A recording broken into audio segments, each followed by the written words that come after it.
Thank you. So I hope everyone's had time to just grab themselves a glass of water, make themselves comfortable, and we'll get started. Thank you so much for making the time today to our webinar, Confident Classrooms, Practical Support for Non-Specialist Geography Teaching. It's a really incredibly busy time of year, so we really feel that the time you've invested today will give you concrete action steps that's really going to develop your leadership ready for next academic year. So my name's Sassoon and I'm the head of subject for secondary geography program here at Ark Curriculum Plus. A very warm welcome to you all. To start with our agenda for the day, in today's webinar, we're going to start by just saying a little bit about who we are. We're going to then examine the kind of scale of the issue of non-specialists. And then we're going to explore two strategies to support you, one with regards to curriculum resourcing and the second with teacher development. By the end, you'll have some really concrete takeaways to support you going forward for next academic year. So a little bit about who we are. Let's start a little bit of a sort of introduction to who we are, Ark Schools and Ark Curriculum Plus. So in terms of the Ark Network, we believe all students, regardless of their background, are entitled to a great education and to make real choices in life. It's what drives us, our thinking and our decisions. As a network, we have 39 schools across the Midlands and the South of England. Most of our schools have significant levels of disadvantaged students. We have some of the highest number of pupil premium students in the country, the highest proportion of students with additional needs of the larger MATs, multi-academy trusts, and the second highest proportion of students with English as additional language needs. Our secondary intake is really quite varied, so we are crucially aware of how students arrive with different starting points and how we can support with that. Despite these challenges, many of our schools have above Progress 8 scores, and we know that Ark's new schools are nearly 4 times as likely to be rated outstanding than schools nationally. At Ark Curriculum Plus, we are a venture that has been developed within Ark Schools, and we exist to empower teachers to give every young person the subject knowledge and skills to succeed. We regularly go into schools offering support and training, so we are up to date with issues that matter most to teachers. And we work with thousands of schools and hundreds of thousands of students at this point in AC Plus. Geography Mastery is one of the programs of AC Plus. We developed and pilot with Ark Schools since 2018 now, and since 2023 we've launched nationally and we've partnered with over 60 schools. I've been lucky enough myself to visit 20 schools this year who are using the program, and we've got a real strong sense of what's on the minds of our geography teachers and leaders. Prior to my current role, I spent a number of years working joint on the design of the program, but also in one of the Ark schools, Ark Elven Academy, a school that was really rapidly improving at the time with high levels of student disadvantage. So I'm able to bring that perspective as well. And then joining me on the webinar today is also Megan Setchell, our Geography Senior Delivery Manager, who will also be helping to synthesize some of our discussions today. So thank you for joining us, Megan. So let's talk about non-specialists. What's the issue? Let's turn to our focus here for the evening. Take a look about the statistics that are on the slide and the data in the bar chart as well. Nearly half of our geography teachers do not have a geography degree. That's quite a staggering amount. Of course, we know that there are many geography related degrees, such as geography and anthropology, but something is missing when we don't have that sort of in-depth understanding of the disciplinary framework that geography brings us. If we turn to the bar graph, when we look to those without a relevant post-A-level degree, so that includes like not having anything geography related, that is around 33%. And that's the highest out of all of our EBAC core subjects. So geography really has to think quite carefully about this issue as non-specialists as well. And for even those of us who do have a geography degree, you might have specialized in physical or human geography. So there are always weaker areas because it's such a broad subject. So non-specialism is a really crucial issue for us geographers to think about. Take a look at this quote on the board.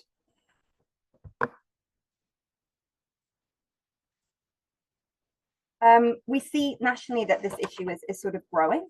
And my own anecdotal evidence is that I can report in the majority of schools that I've seen this year, at least some of the schools have non-specialist teaching. Sorry, in all of the schools, at least some have non-specialist teaching. And it was really not uncommon to also see schools where a lack of geography department head meant that a head of faculty, often a head of history or something, was also leading the department. So there was a real lack of subject specialism. And we see that this is more so the case in pupils from disadvantaged schools where there are pupils from disadvantaged areas. So a crucial issue for us to think about. So what's the impact? I'm going to pose 3 questions on the board. Have a think about each of them, and then I'll cue for you to kind of post your answers into the chat. And Megan and I will be really keen to hear what your thoughts are about these issues today. So start writing your thoughts, and then I'll say go to enter into the chat. So our first question is, what is the impact of non-specialist teaching on students? Secondly, what is challenging about leading a team that includes non-specialists? And thirdly, how might the non-specialist teacher be experiencing the situation themselves? So get typing.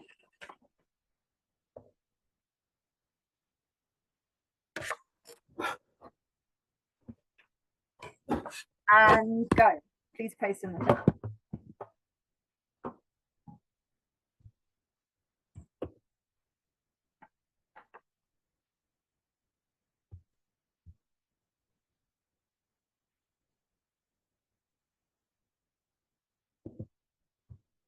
And Megan, I'm going to invite you to reflect on any that you see after we've given it enough time.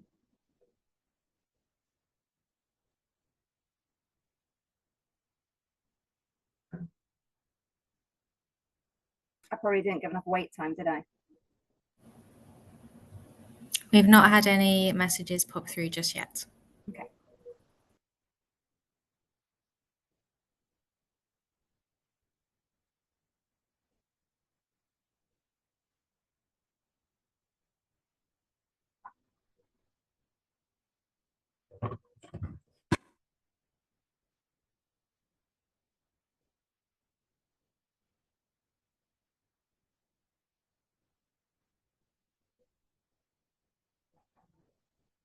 Okay. I've thought of a few earlier, so I'll share a few, and if there are any to add, please pop them in the chat. And Megan, if you've got any to add as well, please join in. So what I thought about was the impact on students, as we see that geographical ideas may not be accurately explained, geographical skills may not be well modeled, or sometimes they're skipped over, like GIS, and this might lead to lower GCSE uptake or lower A-level uptake in the long run. The impact on leadership or the head of department is that it's pretty tricky to lead a colleague who might be a drama or a PE teacher, and they're not in the same place in school as you are, so it's quite hard to see them. Second of all, they might be absent from departmental meetings and training, so quite missing those opportunities. And thirdly, may not be line managed by the geography HOD, so it's quite hard to hold to account and offer support. And lastly, in terms of the teacher experience, often these teachers are not teaching geography by choice, so it becomes their lowest priority, understandably. They might be unsure of the subject knowledge or the purpose of learning for that lesson, therefore it's hard to deliver that sense of passion and accuracy. And thirdly, they might adopt a sort of plug and play. They might go through the motions of the lesson without really thinking carefully about the planning, all of which we can understand, right? And if we were there teaching a different subject, we would be faced with these challenges ourselves. But our job as geography leaders is to support and bring in those non-specialists so that they're teaching really well. And that's something I'm going to share with you today. Megan, any others that you thought of or came through the chat? Yes, we've had a few come through the chat. Thank you to those who have. Very aligned with what you've said, Hannah. With Simon saying that there could be a concern with only surface level knowledge imparted to students, a lack of depth, and perhaps a lack of confidence around picking up on misconceptions exhibited by the students. Charlie has commented on leading a team with non-specialists being quite time consuming because they need naturally some more guidance and support. And then Yvonne has also talked about a situation in their school which has led to the geography profile being reduced, so poor uptake for GCSE. Thank you. So lots of issues mentioned there, so that it's good that we're spotting the issues facing us, and hopefully we've thought about some ways to address these today. So thank you for sharing those, like really super useful. I think we've had a mention of sort of each category there, so it's really quite a holistic problem, and we need to really be careful about how we unpick it to support our teachers. So thank you. So the first strategy I'm going to share today is about curriculum and assessment resourcing. What can we do in our planning and our departmental level planning that's going to support our non-specialists to teach really, really well? So to start with, I'll explain a little bit of a theory. So The crucial idea is we want to try and understand the importance of like specified and sequenced knowledge. Let's take a look at this graphic on the board here. At some point in our careers, we've all experienced that lesson where we thought, wow, did a great job. That was brilliant. Only to look into students' books afterwards and be like, oh my goodness, they did not learn a thing. We've all had that experience, right? So when this happens, I would argue that one of the causes is that we were not crystal clear on the knowledge that we wanted students to retain from the lesson. Perhaps we went off on a tangent, or perhaps we didn't explain a core concept with clarity. As a result, we get this kind of diffusion effect that you can see on the board, where the knowledge we tried to impart was kind of lost in the ether. In better lessons we have taught, we will have had absolute clarity on the exact kind of knowledge that we wanted students to know from our exposition or our reading material, and this influences our delivery. So this means we get a much more successful teaching episode where the students retain much more of the knowledge and expand into their own schema of their own subject. Now, for our non-specialists, this process of defining what knowledge is crucial is much, much harder, and we can support them with this by specifying core knowledge to get it from this kind of diffusion effect to this more deliberate approach to knowledge. So we can address that gap between what's being taught and what's being learned. Here we go. So this is a bit of an example for one of our Key Stage 3 Geography Mastery lessons, but if you're not following our program, I'm going to show you how you can create something quite similar to support your non-specialists. So we always teach to the core knowledge. We specify the knowledge that we want students to retain in the lesson. And here are a couple of examples from a Year 8 unit on rivers, where they look at the building of the Grand Ethiopian Renaissance Dam. That one's a mouthful. So would you just read for me, just in your head, just read for me lesson 7, just those bullet points on the screen there, so you're up to speed with what we'll talk about. I'll leave a proper wait time this time.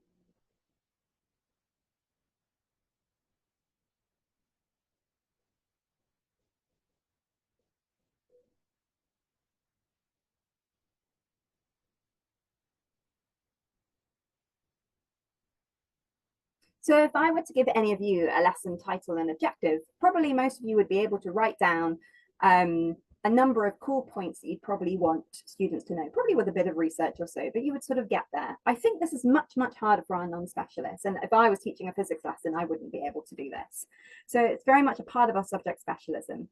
And I want to talk you through how we might create something like this to support our non-specialists. So the first thing I would probably consider is all the possible knowledge statements on the subject that I would want students to know, just looking at lesson 7.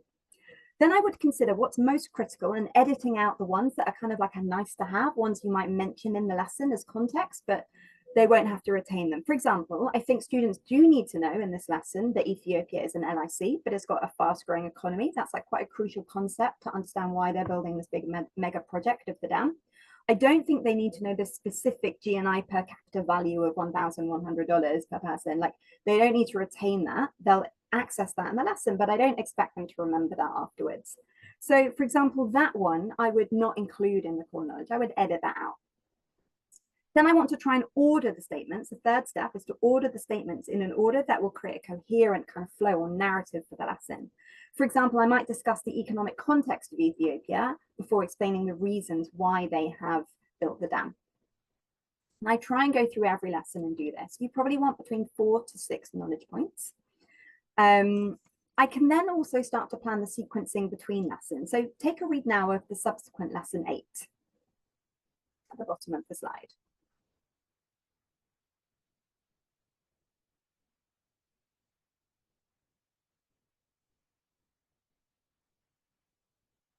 So for lesson 8, I have to think about what have they learned in lesson 7 that's going to help them to access lesson 8. For example, I need students to know the reasons why the dam was built before they can understand why this might cause tension between nations. Once they've understood that, then I can move on to this discussion of kind of conflict in the region as well. So by doing this, I plan through the whole unit and I'm thinking about the specified knowledge and the order in which I'm trying to teach it. And having that really clear plan can make it much easier to understand how students are progressing and to support teachers to take care of that progress.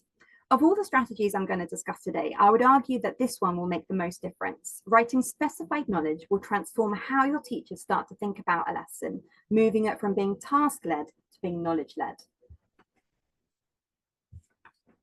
The next thing I'm going to talk about is explicit teacher guidance. What additional resources can we provide for the teacher to help them really understand how we want the lesson to look? I would very much recommend writing an exemplar to the main writing task of a lesson. Whilst this can be put on a slide to support student self-marking, I'd actually argue it's much more important to put it on a Word document and to print it out for teachers before the lesson. Why? Because this will help the teacher to engage with what response they are looking for in the lesson. What does a great lesson look like? What does a great response look like? And to help them to start to think about what they're going to do in the lesson that's going to support the students to achieve that answer. It will also support their live marking. Say they carry around with them in a clipboard, they can go around to students and see what parts of the response they've achieved and how they can support them further. Lastly, in addition to the lesson objective, it's really important for teachers to have an understanding of the purpose of the learning, and to spell that out for teachers can be really important as well. Where does this lesson fit in with other lessons? What future lessons is it going to help them to understand? Why is this knowledge so important for these students to understand? I've definitely seen a number of lessons where teachers explain the what. I'm thinking of an example of erosional steps that were explained well, but students in the lesson didn't have an understanding of how knowing those erosional processes will support their understanding of landforms. And that's much, much trickier for a non-specialist to really engage with. Okay. So the next thing we're going to look at is how we maybe scaffold students to work independently. And I recently wrote a blog myself. And to write it well, I needed notes from the literature in front of me. I also needed my statistics and my quote ready. And I even needed to talk to a colleague about it to bounce off ideas to make sure I got the structure right. So I was communicating my message. And then from that, I was able to write my blog. Now, I'm quite an experienced writer, but still, I had to have all these ingredients there in front of me ready to write well, including some support from a colleague. So when we think about what students need and how experienced they are, how much experience they have of writing, all the more so we need to think about how we're scaffolding their ability to write in geography. So let's take a look at how the support we can provide our students. So in the same lesson, the independent task is to answer the question of why the building of the Grand Ethiopian Renaissance Dam is an important step for Ethiopia. And we see this question on the board here on the image on the right-hand side. And in order to support this, earlier in the lesson, we can offer some text that we can explore with students that really explain some of these reasons. And we can also include some statistics that can help them substantiate the evidence in their answer. And then when we turn to the task question, we can think about how we scaffold, perhaps with some keywords and also some sentence starters. It's really helping them to kind of logically sequence their response. So that help with the structure that is really important to support them with. And all of this guides non-specialists to support students in their recall of knowledge and their writing technique. Let's give people a moment if they want to write any notes on that one. And I've got one more to share with you.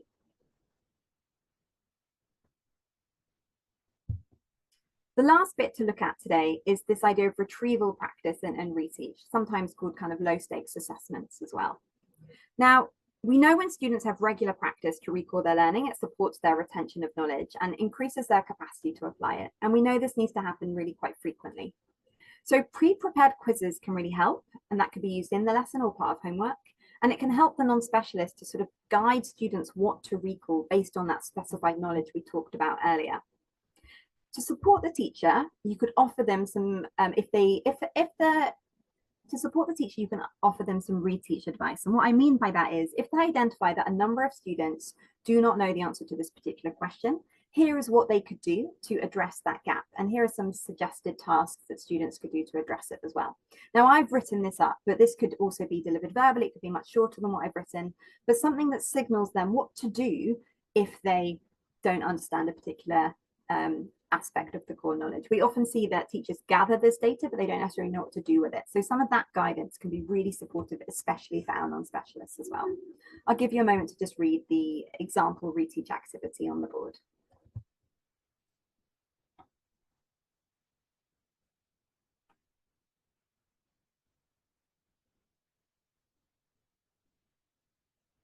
There are also many EdTech platforms that can support with this. And at Ark Curriculum Plus, we partner with SmartGrade. for a few years now, and teachers are reporting on how helpful the platform is in diagnosing misconceptions. And I just wanted to briefly model how this could work. So for example, in the graphic above, we see that for question 1, 60% of students got the answer right, answer A, and the most common incorrect answer was answer C. So this tells me that I need to look back at answer C and try and work out what went wrong there and to use that to guide my reteach. This kind of analysis can be done across a whole year group. So the leader, the geography leader, could have oversight for the entire year group as well and identify what common questions students are not understanding. We've said a lot there, so let's do a bit of review.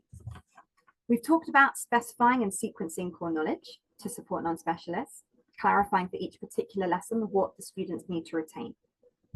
We've then talked about explicit teacher guidance, and the main thing that I pointed towards was the main task exemplar, which should be printed for non-specialists to really engage with in advance and to support with the live marking. It's also sometimes helpful to communicate the lesson purpose to non-specialists so they know why they're teaching the what. Lastly, we looked at, from a student resourcing perspective, scaffolding independence. So we looked at short bursts of student text that can help substantiate their answer together with statistics and data, and task scaffolds such as word banks and ordering of their essay points. Lastly, we talked about the retrieval practice of low stakes assessments where students are given quizzes and perhaps support for some reteach. What mistakes have students made and how can I support addressing the gap? Take a moment to consider which strategy seems most relevant to you. And I'd love to hear, Megan and I would love to hear about what you think. So please start typing your ideas in the chat and we'll definitely give you a little bit more time.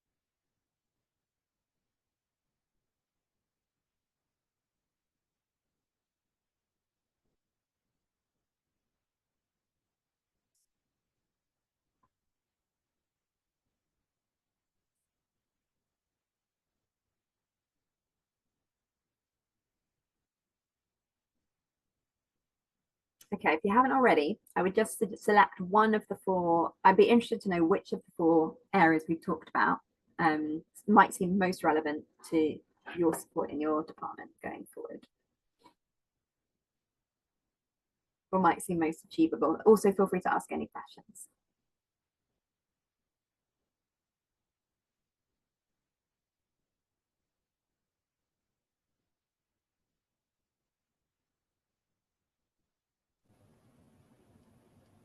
Thank you, Simon, for contributing.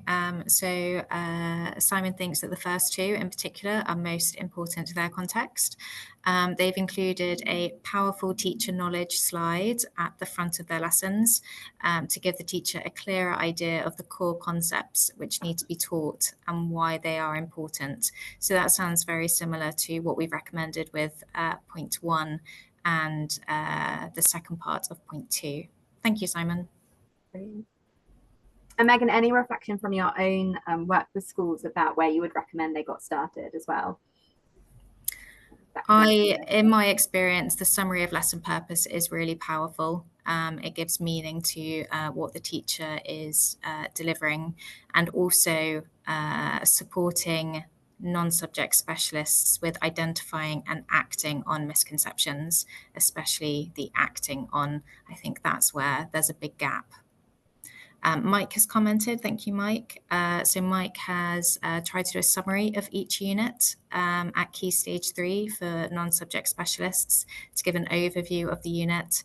And this includes key knowledge and also key vocabulary. So really helpful for signposting the non-specialist where to really focus their attention. Brilliant, thank you. It all sounds really purposeful and that people have already put a lot of things in place to support their non-specialists. So that sounds great. So we'll move on to our second strategy around teacher development. And I was lucky enough on this one to hear direct from a teacher, and I'm going to share their experiences with you in a moment. And I just want to signal that, you know, resources on paper can only ever go so far. A lot of what we can offer as leaders is that in-person support for our teachers. So let's crack on with looking at this one. I'm going to share with you a particular case study where at the start of the year, I visited Ark Grace Academy in Brixton, where Grace is the sole specialist and leader of the geography department. So last week I returned to see how she was getting on, and she kindly offered to record this video for us to share with us in this webinar. So as you watch her recording and listen to her reflections, I'd like you to listen to the 3 action steps that she mentions and the impact that it's had. And bear with me whilst hopefully technology is on our side.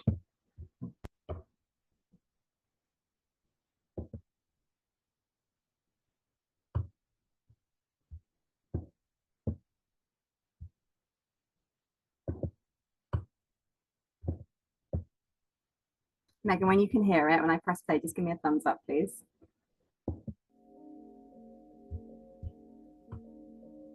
My name is Grace Akala, and I'm the head of geography at Ark Grace Academy in Brixton. And what I want to talk about today is the challenges that I faced working with non-specialists in my department, and what I sort of did to be able to support the non-specialists. The main issues that I had with the department was that a lot of the teachers didn't take my subject as seriously as their subject. And you know, planning was left to last minute, and I was worried about the motivation that teachers had to teach my subject, considering it wasn't their subject specialism.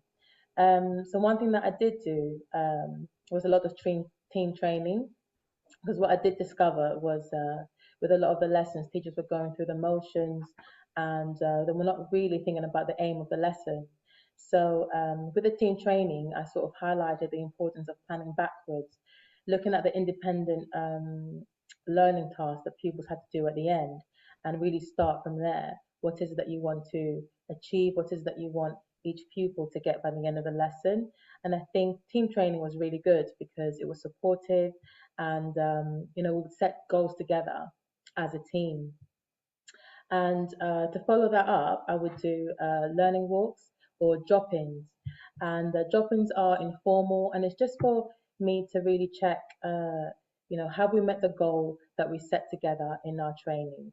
What can we do to ensure that we get to the independent learning task, that pupils come out with a core knowledge for each lesson?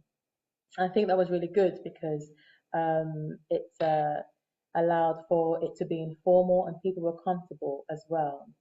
I'd also do soft check-ins whereby I would ask people, my colleagues, to, you know, just let me know how their day went. How did this lesson go? I just having a conversation around it. And I think that, again, allows for a more supportive approach. And people feel supported and they can ask any questions they may have about knowledge or skill. So I did find that very helpful. Now, towards the end of the year, I'm really seeing the impact. My colleagues have told me that they really feel confident to teach geography and to adapt the lessons, both before the lesson, but also adapting in the moment, because they are confident about the key knowledge that each pupil needs to have before they leave the classroom. They also feel like, you know, that geography matters, that what they do in the classroom matters, and that they are equally a geography teacher as well as a history teacher or a drama teacher. So that is really refreshing to see that impact. But most importantly, my colleagues feel supported, and they feel like they have been supported by the geography team, and that is refreshing to see as well.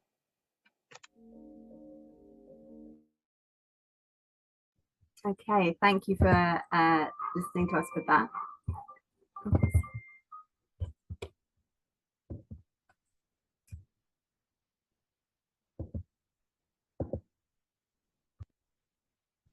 Okay, Megan, am I back on the main slide deck? Perfect. Okay, so I'll give everyone just a moment to jot down their thoughts. So you were looking for 3 strategies that she was using. and perhaps what the impact was. Okay. Let's go through them all.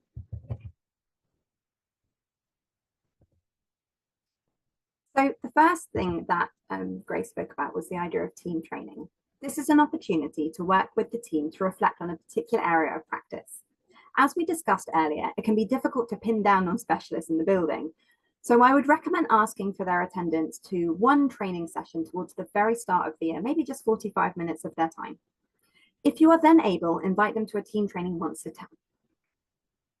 In Grace's first team training, she focused on the concept of planning backwards. So we were finding that teachers were experiencing a bit of a plug and play rather than thinking deeply about their planning. They were sort of coming to lessons, going through the motions of what was on the slide, but without really thinking about what was the purpose of what they were doing. So in this co-planning session, she starts with a check-in asking about how it's all going and how they might go about planning a geography lesson. She would explain the purpose of her session today. And then most importantly, in the third bit, she would conduct a model herself of how would she go about planning a geography lesson using that theme of planning backwards, where we look at the core knowledge first, then we look at the independent task, and then we plan the shortest route to get there. She named her steps as she modeled this: core knowledge, end of lesson task, shortest path. And then next, she asked teachers to narrate what they saw to her to make sure they picked up the 3 steps. Once she was confident, and that was sort of the discussion they had. And then once she was confident that they'd understood, she gave them an opportunity to plan a lesson themselves using these think aloud that she shared with them. And finally, they presented what they did to the room in a kind of safe space where they had an opportunity to share their thoughts and everyone could reflect on it. And Grace was able to offer some feedback, which they found very helpful. I just wanted to point out that this model that Grace used basically follows an I do, we do, you do model, just like we do in the classroom. And so I just wanted to highlight that, you know, the model we use in training follows the model that the students do because the same principles apply. And I think often in training, sometimes this you do bit gets missed out, but we know how important it is for our students. And so too, it's really important for when we train our teachers that they have an opportunity to put into practice what they've learned today. The other bit to stress is the model. That's the we do. So we also know for teachers, just as students, effective modeling is going to help them really see what something means in practice and how we can support them. The next thing she talked about was a drop-in. So that's basically like a low stakes observation. This might happen, could be once a week, could also be once a fortnight, once a month, whatever you feel you can kind of do. And in Grace's timetable, she was able to dedicate 15 minutes a week. And even with this small amount of time, a lead teacher can get a flavor for the quality of teaching and learning. And she told me that following the team training, teachers were much more swift to move on to the independent task, and that's what she picked up at the drop-in, and she was able to feed that back to them, and that she felt that really motivated them because they felt felt strongly their own progress. And she also identified some specific quick fixes that she then could address with them. And the beauty of this process is because you've had the team training first, you then have the buy-in of the teacher because you're working towards shared goal that she sort of mentioned in the video, and it becomes something they worked on collaboratively. The third example that we saw of what Grace did was the soft check-in. So this is kind of like an informal face-to-face meeting. Again, depending on how frequently you can do it, it might be once a week for 10 minutes. It might be, if you've got an SLT non-specialist, maybe you catch them once a half term. So it really depends on the teacher, maybe for an ECT a bit more. But sort of structuring it briefly with questions like, what's coming up this week? What are you planning? Anything I can help with? And it gives the teacher a chance to reflect. And usually they do go, oh, yeah, I did need some help with that GIS lesson. Sorry, that went to the back of my mind. And then lots of things kind of come up and then you can kind of deal with them in the moment. And something about that face-to-face also builds trust between the subject lead and the non-specialist teacher, which in the long term is going to encourage them to reach out. And it also gives them the message that you feel their teaching matters and they are a geography teacher. And it matters to you, to them, and to the students. That this is done really, really well. And all of this helps the colleague to see that their contribution is really highly valued as well. So let's have a bit of a review based on Grace's video and how we've sort of explained some of the things that she did. So a quick reminder, we looked at the team training, which should at least be very minimum once at the beginning of the year to set out your expectations, but hopefully could be maybe half-termly. And encourage you to ask your SLT for support in arranging this to make sure they can attend. And the message I would always give to SLT is, well, if you know, if you're asking that teacher to teach geography, I need them to be able to do it well. So I need the time to be able to do this well. And there's often a really good buy-in there. Arranging the drop-in if at all possible, at least kind of maybe 15 minutes a week. Again, asking SLT if this could be built into your timetable if at all possible. And thirdly, a soft check-in, finding that time of the week when you could pop in. If it's an ECT, pop in weekly, SLT maybe pop in every half term. How's it going? What you're planning? What can I help with? Building that rapport. And that in-person support. And I think all of these work together in a bit of a framework together. I think it's more than the sum of its parts if you have all of this working together, but you could also focus on just adopting just one to start with. So have a bit of a think now, and we'll give some wait time before asking you to post in the chat. So the question is, which one is the idea you'd like to try?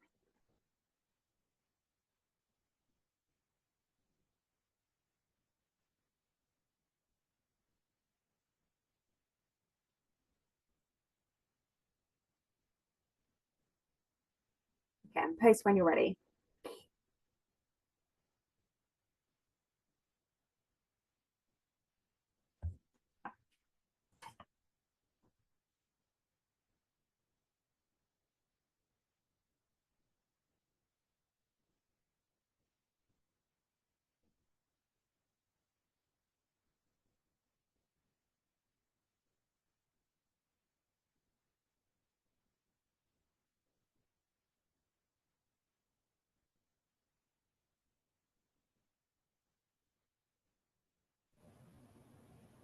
Thank you, Simon.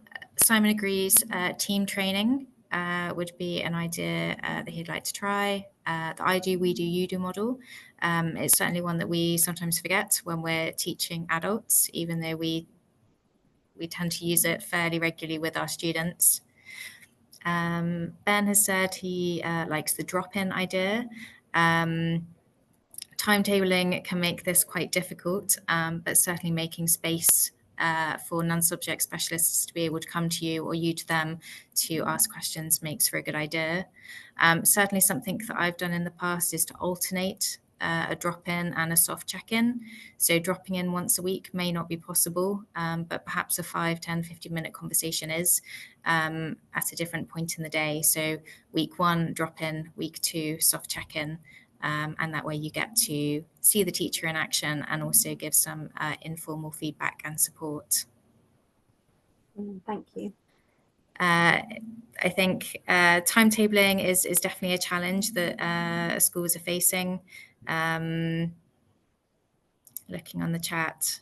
Yeah. And this is why a soft check-in is sometimes the way around that, because that can be informal at the end of the day or over a coffee at break.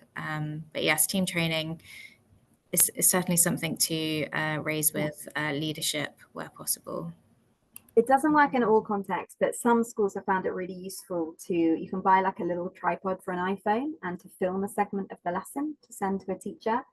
And then to send to the lead teacher, and then the lead teacher could have a look at that and then feedback on that as well.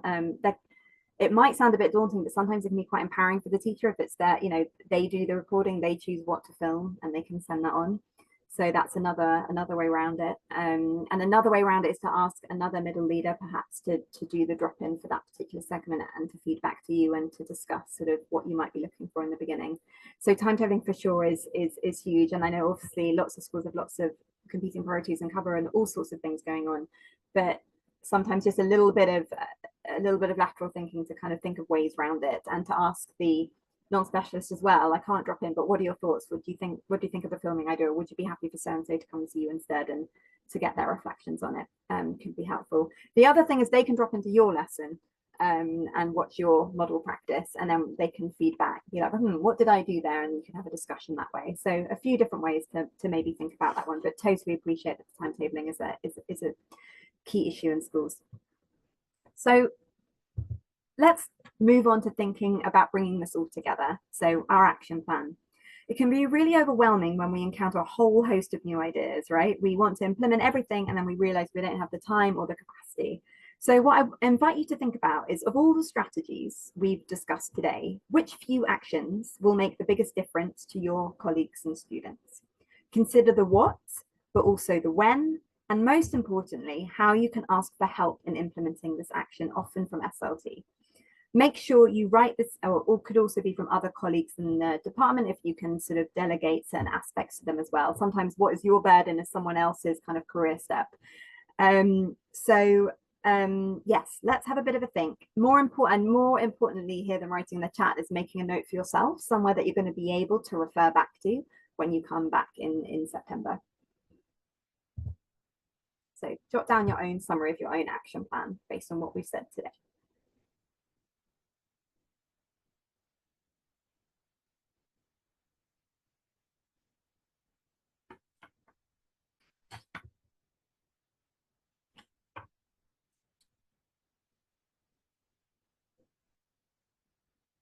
If you do have any questions as well, this is a good time to pop them in the chat too.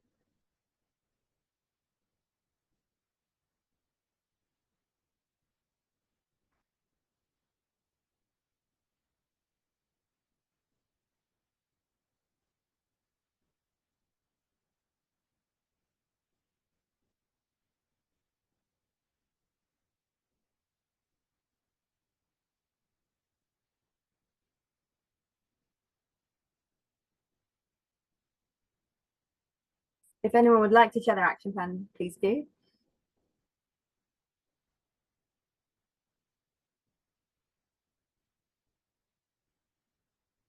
And Megan, I wonder if you could also reflect on if you were at a school where you were a middle leader and had non-specialists for the first time. I'm just curious, from what we said today, what would be your own sense of action plan? What would you be interested in trying?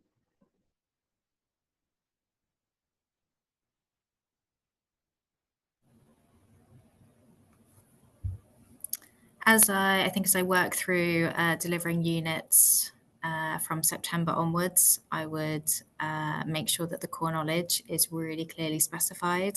I like the idea of having a slide, perhaps a hidden slide for the teacher, or as we do at Geography Mastery, we have it in a teacher guidance document, but somewhere really clearly signalling the core knowledge and the why, and really that support with misconceptions. So I would look to, if I were able to do a teen training, whether that be every week or once a half term, maybe even termly, I think I would plan ahead, identify some of the biggest misconceptions that might be based off assessment data from the summer term, and make sure I really concentrate on how I would want non-subject specialists to deliver that content at the start to try to avoid the misconceptions, but then also ensure that they know how to address those misconceptions if they arise in lessons. And I think I would do, I know that timetabling is the biggest hurdle. So I think I would keep to alternating with drop-ins and soft check-ins. That sounds like a great plan, and hopefully one that others can have a bit of a think about. So, and thank you for pointing out that point about misconceptions. I think that's definitely something that's going to align with what non-specialists are maybe quite nervous about complex bits of knowledge, and supporting them to break it down in a way that makes sense, that they can then feel confident to deliver it, I think is really going to boost their confidence. So yeah, lovely. So today we've looked at who we are, what's the issue of non-specialists specifically in geography. We've looked at how we might adapt our curriculum resourcing to support non-specialists, and how we can do some in-person teacher development to support as well. Considering how, yeah, each of this is something we can take on board. So I'll finish with a bit of a quote from the brilliant Peps McRae, who comments on the complexity of our work and why the training we offer our colleagues is so very important. So here we go. Brain surgeons are tasked with restructuring parts of the brain that they can typically see, one immobile patient at a time, with the sophisticated tools in an ever-present team. By contrast, teachers are tasked with restructuring the minds of 30 unique children at once, using only words and images and with limited time and support. Compared to teaching, brain surgery is a breeze. I thought it's a good one to finish off, reminding ourselves of the work we do is highly complex and skilled. And so the work we do for non-specialists all the more so, and really brilliant to hear all of our ideas this afternoon, and hoping that some of the techniques we've shared can help us, equip us with this very sophisticated, complex task as we move into the next academic year. So thank you very much for joining us, and I'll pass back to Kate, who's going to just summarise for us where we can go next. Hello. Thank you, Hannah. Thank you, Megan. That was wonderful. Really insightful. I'm not a geography secondary teacher. I was a primary teacher, so all the more exciting to hear all of that new stuff for me. If geography mastery is something that you are interested in learning a bit more about, you can see that there's an email address at the bottom, so feel free to email us directly, or you've got the links on the screen now that you can link up and log on and find us on there.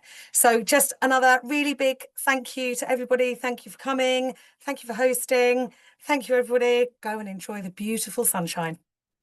Take care. Bye-bye.